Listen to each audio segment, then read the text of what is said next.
Hello guys, good morning po. Andito po kami ngayon sa may ilog. Dito po yan sa amin mismo. Nagtutulungan lang po kami para makatawid na ang iba dahil sa sobrang baha po, hindi po sila marunong maglangoy at ito na lang po ang ginawa namin.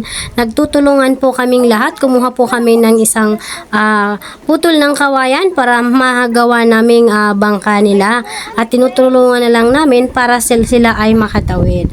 Ayan, dahil po sa pagtutulungan naming lahat, andyan sina G. Marnucos at saka si Tanoli Tulusa, yung talagang tumulong po siya para po ay makatawid.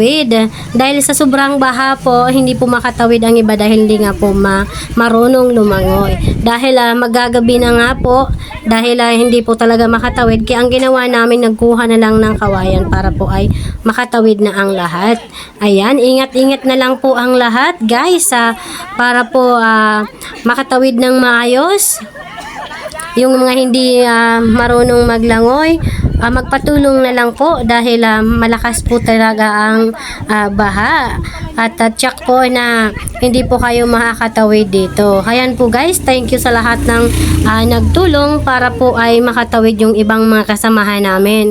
Kaya nga po ako guys, nagtulong na din at lumangoy at kumuha na nga rin ng isang kawayan para maitawid na din yung isang kabataan at isang lalaki para po makauwi na sa aming mga bahay.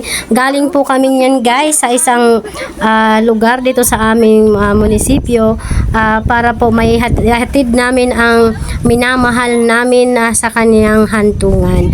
Kaya po guys, dahil sa sakripisyo ng lahat, nakatawid po ang lahat na safe.